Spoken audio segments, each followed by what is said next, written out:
Hello everyone, आप सभी का करंट अफेयर्स 360 में स्वागत है। उम्मीद करता हूँ आप सभी लोग बहुत अच्छे होंगे। तो आज के इस वीडियो में हम पढ़ेंगे 11 अगस्त 2020 के करंट अफेयर्स। इसी के साथ ही अगर आपको इस लेक्चर का पीडीएफ फाइल डाउनलोड करना हो तो आप डिस्क्रिप्शन में दिए गए टेलीग्राम चैनल को ज्वाइन करके पीडीएफ फाइल डाउनलोड कर सकते हैं। तो चलिए चलते हैं आज के पहले क्वेश्चन की ओर। तो पहला क्वेश्चन है, विश्व जैव ईंधन दिवस कब मनाया जाता है? When is the world biofuel day observe? तो इसका सही जवाब है 10 अगस्त। 10 अगस्त को वर्ल्ड बायोफ्यूल डे मनाया जाता है।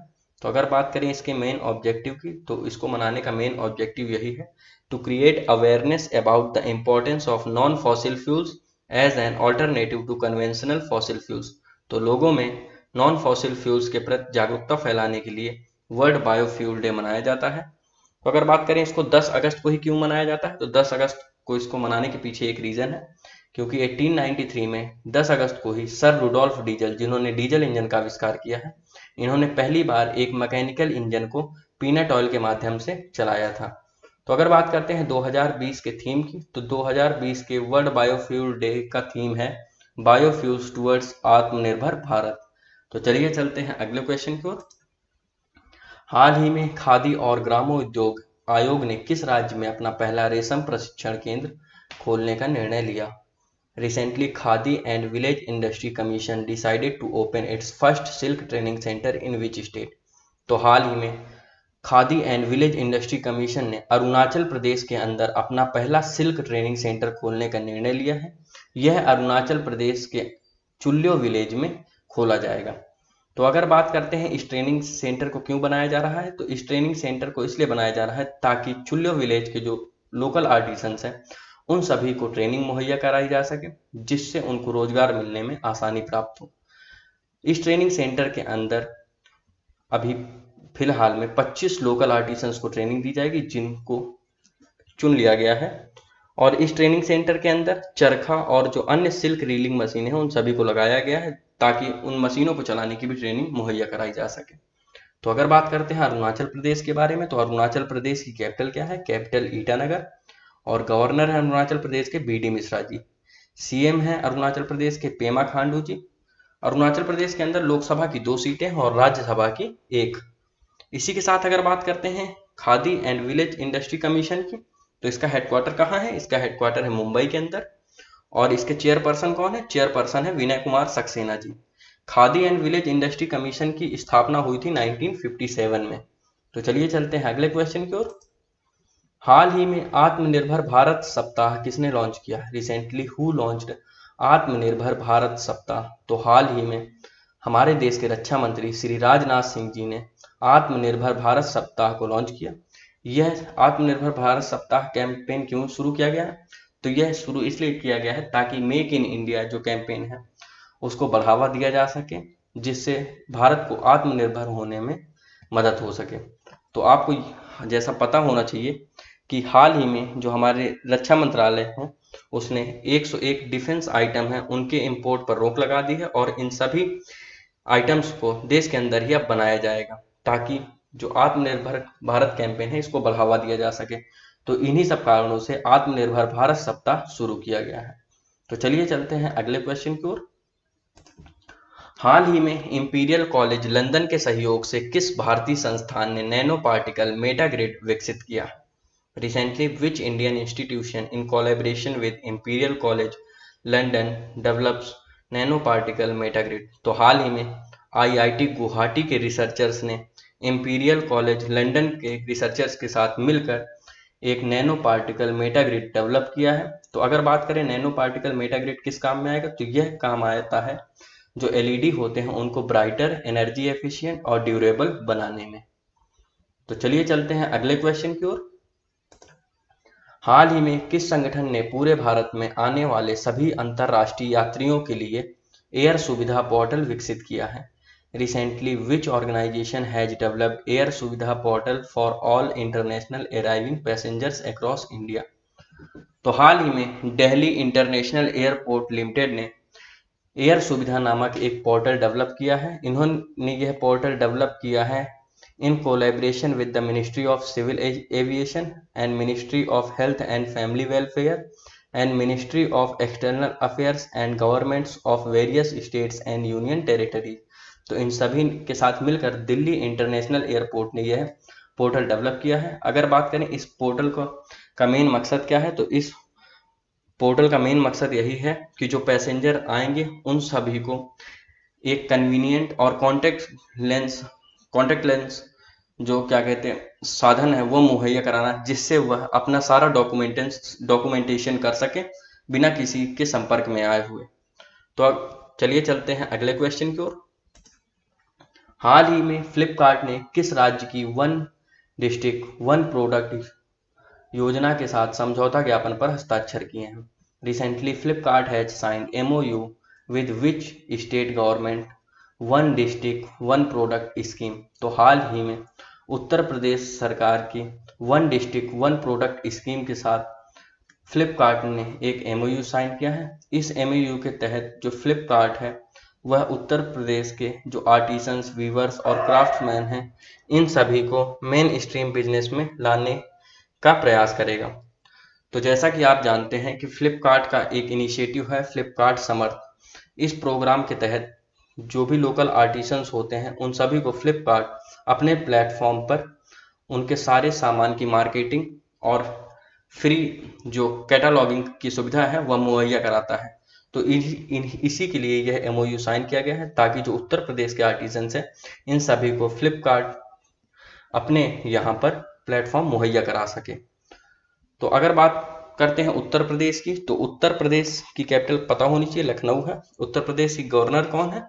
गवर्नर है आनंदीबेन पटेल जी। अगर बात करें लोकसभा सीट्स की, तो उत्तर प्रदेश में लोकसभा की 80 सीटें हैं और राज्यसभा की 31। और इसी के साथ अगर बात करते हैं फ्लिपकार्ट के बारे में, तो फ्लिपकार्ट का हेडक्वार्टर कहाँ है? इसका हेडक्वार्टर है बेंगलुरु में। और फ्लिपकार्ट के CEO कौन है? CEO है कल्याण कृष्णमूर्ति। इसी के साथ आपको यह भी बता दूं कि हाल ही में इसी तरह का एक MOU फ्लिपकार्ट ने उड़ीसा सरकार के साथ भी साइन किया है। तो चलिए चलते हैं अगले क्वेश्चन की ओर। हाल ही में किस सरकारी संस्थान ने स्कूल कैंपस के 50 मीटर के दायरे में जंक फूड की बिक्री पर प्रतिबंध लगा दिया? Recently which government body bans sale of junk food within 50 metres of school campus? तो हाल ही में FSSAI जो कि है food safety and standards authority of India ने स्कूलों के 50 मीटर के दायरे में सभी तरह के जंक फूड पर बैन लगा दिया है। इस बैन को इसलिए लगाया गया है ताकि जो स्कूली बच्चे हैं उन सभी के बीच न्यूट्रिशन रिच खाने को बढ़ावा दिया जा सके, जिससे वह जंक फूड से दूर रहें जो कि बहुत ही अनहेल्दी होता है। तो अगर बात करते हैं food safety and standards authority of India की, तो इसके चेयरपर्सन कौन है? चेयरपर्सन है मिस रीता तेवतिया जी और इसके CEO हैं अरुण सिंघल जी और इसका हेडक्वार्टर है न्यू दिल्ली में। तो चलिए चलते हैं अगले क्वेश्चन की ओर। हाल ही में किस संस्थान के शोधकर्ताओं ने गीले कपड़ों से बिजली पैदा करने के लिए गांधीवादी युवा तकनीकी नवाचार पुरस्कार 2020 जीता है? Recently the researchers from which institute has won Gandhian young technological innovation awards 2020 for generating electricity from wet clothes? तो हाल ही में IIT खड़गपुर के रिसर्चर्स ने यह पुरस्कार जीता है जो कि है Gandhian young technological innovation award 2020। इनको यह अवार्ड मिला है एक टेक्नोलॉजी डेवलप करने के लिए जिसके माध्यम से गीले कपड़ों से यह बिजली पैदा करते हैं। तो अगर बात करते हैं Gandhian young technological innovation award की, तो यह किसके द्वारा दिया जाता है? तो यह दिया जाता है society for research and initiative for sustainable technologies and institution के द्वारा। तो चलिए चलते हैं अगले क्वेश्चन की ओर। हाल ही में भारतीय सेना ने किस देश को 10 वेंटिलेटर दिए? Recently Indian army gift 10 ventilators to which country? तो हाल ही में भारतीय सेना ने नेपाल की आर्मी को 10 वेंटिलेटर गिफ्ट किए हैं। यह वेंटिलेटर इसलिए गिफ्ट किए गए हैं ताकि नेपाली आर्मी को जो है पेंडेमिक से लड़ने में आसानी मिल सके। तो अगर देख सकते हैं आप यहाँ पर जो इंडिया के एम्बेसडर है नेपाल में विनय मोहन क्वात्रा जी, उन्होंने यह वेंटिलेटर नेपाल आर्मी चीफ पूर्ण चंद्र थापा जी को हैंडओवर किए हैं नेपाल आर्मी के हेडक्वार्टर में। तो अगर बात करते हैं नेपाल के बारे में, तो नेपाल की कैपिटल क्या है? कैपिटल काठमांडू। और नेपाल की करेंसी क्या है? नेपालीज रूपी। इसी के साथ अगर बात करें नेपाल के पीएम की, तो नेपाल के पीएम है केपी शर्मा ओली, जो आजकल बहुत ही न्यूज में छाए हुए हैं। तो चलिए चलते हैं अगले क्वेश्चन की ओर। हाल ही में किस राज्य के मंत्रिमंडल ने ग्राम रोजगार परिषदों में महिलाओं के लिए 50% सीटें आरक्षित करने की नीति को मंजूरी दी है? Recently, the cabinet of which state has approved the policy of reserving 50% seats for women in the village employment councils? तो हाल ही में मेघालय सरकार के कैबिनेट ने महिलाओं के लिए 50% सीटें आरक्षित करने की नीति को मंजूरी दे दी है। इस नीति के तहत जो ग्राम रोजगार परिषद में अब महिलाओं को 50% सीटें रिजर्व कर दी गई हैं। यह पॉलिसी को क्यों पास किया गया? तो इस पॉलिसी को पास इसीलिए किया गया है ताकि जो महिलाओं को रिप्रेजेंटेशन दिया जा सके।